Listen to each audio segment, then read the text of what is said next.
తెలంగాణలో 17 లోక్సభ స్థానాలకు పోలింగ్ కొనసాగుతోంది. ఉదయం 7 గంటల నుంచే ఓటర్లు పోలింగ్ స్టేషన్లకు క్యూ కట్టారు. ఇక ప్రస్తుతం కరీంనగర్లో పోలింగ్ అండ్ ఈవీఎంల పనితీరుకు సంబంధించి మరిన్ని డీటెయిల్స్ వెంకటేష్ అందిస్తారు. వెంకటేష్, చెప్పండి, ప్రస్తుతం అక్కడ పోలింగ్ ఏ విధంగా కొనసాగుతోంది, ఈవీఎంల పరిస్థితి ఏంటి? కరీంనగర్ లోక్సభ పరిధిలో ఓటర్ చైతన్యం బాగా ప్రదర్శిస్తున్నారు. ఇప్పటికే ఉదయం 9 గంటల వరకు 10.1 అంటే దాదాపు 180,000 మంది ఓటుకు వినియోగించుకున్నారు.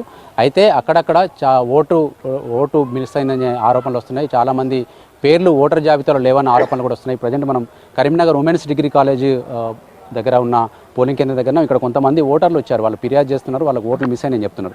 ఏంటి సార్, ఏమైంది అసలు? సార్, మాది Karimnagar women's degree college polling centre అండి. మార్నింగ్ 7 o'clock నేను మా ఫ్యామిలీ ఓట్స్ వేయడానికి వచ్చాం. మార్నింగ్ వద్దామని చెప్పేసి మా ఫ్యామిలీలో ఉన్న వాళ్ళందరి స్లిప్స్ వచ్చాయి, అన్నీ ఉన్నాయి. మా మదర్తో వచ్చేసి డిలీటెడ్ అని పడింది. మాకు స్లిప్స్ ఇవ్వలేదు. ఓటు వేద్దామని ఇక్కడ వస్తే ఆ లిస్ట్లో అమ్మ పేరు లేదు, డిలీటెడ్ అని పడింది. వీళ్ళని అడిగితే డిలీట్ అయి ఉంటే మేమేం చేస్తాము, మీ ఒక్కడిదైనా చాలామంది ఇది పోయినాయి అని అంటాడు. ఇప్పుడు ఒక్కడు ఓడే బేకార్ అంటే చాలామంది ఓడంటే ఎంత వరస్ట్ అండి సిచ్యువేషన్. ఆమె కోసం అడిగితే ఎవరు కరెక్ట్ రెస్పాన్స్ ఇవ్వట్లేదు. ఒకళ్ళేమో ఎంఆర్ ఆఫీస్ దగ్గరకు పోయి తీసుకొని రమ్మంటారు. ఎంఆర్ ఆఫీస్ దగ్గర పోయి పోలింగ్ డే రోజు ఎంఆర్ ఆఫీస్ దగ్గర పోయి అప్లై చేసి ఎప్పుడు తీసుకొని వస్తాం, ఏమన్నా అంటే ఉంటాయి సార్ అంటారు. అరే, సింపుల్గా అయిపోవాల్సిన విషయం కదా పోలింగ్ అంటే, గంత కాంప్లికేటెడ్ ఎందుకు అవుతుంది? మొన్న స్టేట్ ఎలక్షన్స్ వచ్చినప్పుడు ఉన్న ఇప్పుడు ఎందుకు ఉండట్లేదు? మీరు ఏం చేశారు? అధికారులు చెప్తే అడిగితే ఏమంటున్నారు? ఒకసారి ఎంఆర్ఓ ఆఫీస్లో చూడమంటున్నారు. అక్కడ వాళ్ళ మీది కూడా మిస్ అయింది సార్? మాది కూడా మిస్ అయిపోయింది. లోక్సభ నార్మల్గా మన ఎలక్షన్లో మా ఓటు ఉండే, ఇప్పుడు లేదు. ఇప్పుడు మొన్న ఉండి ఇప్పుడు లేదు. మీ ఇంట్లో మిగతా కుటుంబ సభ్యులు ఉందా? చాలా మంది జంప్ అయిపోయినాయి,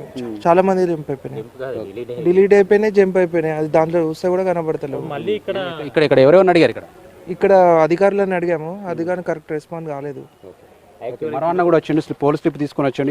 ఇది ఎప్పటిదండి? మొన్న ఎలక్షన్లో వేసాను. ఈసారి నేను ఇంటి యజమాని, నాదే లేదు. మా ఇంట్లో ముగ్గురు ఉన్నాయి, నా ఇంటి యజమాని నాదే డిలీట్ చేశారు. అందరి ఉన్నాయి. నేను 50 సంవత్సరాల నుంచి ఇక్కడ ఉంటున్నాను.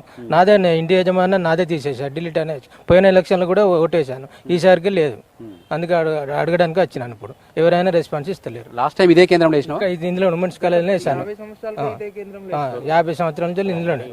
ఇట్లాంటివి వస్తున్నాయి సార్, ఏమనుకుంటారు మీరు? యాక్చువల్లీ ఏంటంటే మరి ఈ ఎలక్షన్ అసెంబ్లీ ఎలక్షన్లో ఉన్న ఓటర్ లిస్ట్లో ఉన్న పేర్లు మరి ఈ పార్లమెంట్ ఎలక్షన్లో ఎందుకు లేదు? ఓన్లీ ఇది కరీంనగర్లోనే జరుగుతుందా, లేకపోతే మిగతా డిస్ట్రిక్ట్లో కూడా ఇలానే జరుగుతుందా తెలుసుకోవాలి. యాక్చువల్గా మేము లోపలికి వెళ్ళి అడిగినప్పుడు పేరుంది, బయట మాత్రం లిస్ట్లో లేదు.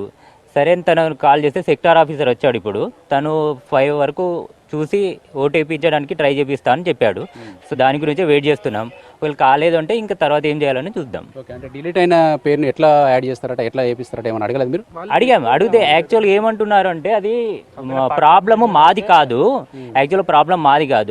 వాళ్ళు ఎంఆర్ ఆఫీస్లో నుండి రావాల్సిన లిస్టు దాంట్లో మిస్ అయి ఉండొచ్చు. కాకపోతే దాంట్లో ఏదైనా ప్రాసెస్ ఉంటే ఒకవేళ ఓటర్ ఐడి అవన్నీ ఉన్నట్లయితే మేము వేయించాలంటే వేపిస్తాం. 5 o'clock వరకు వెయిట్ చేద్దాం అని చెప్పాడు. మీరు ఎక్కడి నుంచి వచ్చారు మరి? మళ్ళీ రావాలంటే ఇబ్బంది కదా. అదే దాని గురించి యాక్చువల్గా మాది ఉంది ఓటు, అమ్మది లేదు ఓటు. తన గురించే మేము మార్నింగ్ యాక్చువల్గా ఎండ కొడుతుంది కదా అని 8 గంటల లోపు తీసుకొచ్చినాం. ఇప్పుడు అదే ప్రాబ్లం ఉంది. తనని అడిగితే ఒక 15 నిమిషాలు వెయిట్ చేయండి అని అంటున్నారు. వెయిట్ చేద్దామని చూస్తున్నాం. ఇది ఓటు మిస్ అయిన వాళ్ళు చాలామంది ఉంటే ఇక్కడ ఓటర్లకు ప్రత్యేకంగా ఈసారి మోడల్ పోలింగ్ స్టేషన్ కూడా ఏర్పాటు చేశారు. ఇక్కడ మనం చూడొచ్చు, కరీంనగర్ ఉమెన్స్ డిగ్రీ కాలేజ్లో మహిళా పోలింగ్ స్టేషన్ ఒకటి ఏర్పాటు చేశారు. అదేవిధంగా యువత కోసం ప్రత్యేకంగా పోలింగ్ స్టేషన్ ఏర్పాటు చేశారు. ఎందుకంటే మహిళల్ని కావచ్చు, యువకులను కావచ్చు పెద్ద ఎత్తున ఆకర్షించేందుకు వీలుగా ఏర్పాటు చేసిన పోలింగ్ స్టేషన్ చాలా అందంగా తీర్చిదిద్ది ఇట్లాంటి పోలింగ్ స్టేషన్లు అనేక చోట్ల అంటే ప్రతి అసెంబ్లీ సెగ్మెంట్లో 5 ఇట్లాంటివి ఏర్పాటు చేశారు. మహిళలు కూడా వచ్చి ఇక్కడ ఇట్లాంటి క్యూ లైన్లో సపరేట్గా ఓటుకు వినియోగించుకునేందుకు వీలుగా ఏర్పాటు చేశారు. ఇక్కడ ఉమెన్స్ డిగ్రీ కాలేజ్కి సంబంధించి ఇప్పుడు ఈ పోలింగ్ స్టేషన్లో చూడవచ్చు మనకు. ఇప్పుడు మనం చూస్తున్న మహిళా పోలింగ్ స్టేషన్లో మహిళలు చాలా తక్కువ మంది ఉన్నారు. ఉదయం పూటనే చాలామంది వేసి వెళ్ళిపోయినట్టుగా కనిపిస్తుంది. ఉన్న వాళ్ళు మాత్రం చాలా ప్రశాంతంగా ఇక్కడ మహిళా పోలింగ్ స్టేషన్ ప్రత్యేకత ఏంటంటే ఇక్కడ సిబ్బంది కూడా టోటల్గా మహిళలే ఉంటారు. ఇక్కడ మనం చూడవచ్చు ఈ పోలింగ్ స్టేషన్లో కూడా మనకు టోటల్గా మహిళలు, వాళ్ళకి సంబంధించిన పిఓస్ నుంచి మొదలుకుంటే ఏపీఓస్, తర్వాత అడిషనల్ ఓపీస్ కూడా వాళ్ళే ఉంటారు. వీళ్ళకి సంబంధించిన ఓటు హక్కు వినియోగించుకుంటున్న దృశ్యాలు కూడా మనం చూడవచ్చు. ఇక్కడ మహిళా పోలింగ్ స్టేషన్తో పాటు ఇదే ఆవరణలో వివిధ రకాల వర్గాల కోసం వేరు పోలింగ్ స్టేషన్లు ఏర్పాటు చేశారు. మనం పొద్దున సప్తగిరి కాలనీ లాంటి చోట్ల అయితే పెద్ద ఎత్తున రష్ ఉండి మనకు పోలింగ్ను నిర్వహించుకుంటున్న పరిస్థితి కనిపిస్తుంది. కొన్ని చోట్లనేమో ఉదయమే వచ్చి వేసిపోయిన వాళ్ళు ఉన్నారు. గ్రామాల్లో పెద్ద ఎత్తున పనులకు అట్లా ఇట్లా వెళ్తూ ఉంటారు కాబట్టి పనులకు వెళ్ళే వాళ్ళు కూడా ఉదయం పూట వేసి వెళ్తున్నారు.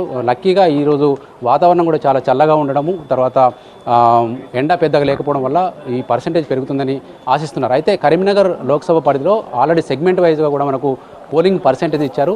అత్యధికంగా మనకు వేములవాడలో 12% ఎబో పోలింగ్ నమోదైతే ఆ పక్కనే ఉన్న సిరిసిల్లో మాత్రం 6.5% మాత్రమే అయింది. అదే మన కరీంనగర్లో 10.23% అయింది. ఓవరాల్గా 10.1 17,97,000 ఓటర్లు ఉన్న ఈ నియోజకవర్గంలో మనకు 10.1 అంటే 1,80,000 మంది ఓటు వినియోగించుకున్నారు. అదేవిధంగా ప్రధాన పార్టీల అభ్యర్థులు కావచ్చు, మిగతా ముఖ్యులు కావచ్చు, జిల్లా కలెక్టర్ పమేల సత్పతి లాంటి వాళ్ళు కూడా ఓటు హక్కు వినియోగించుకున్నారు.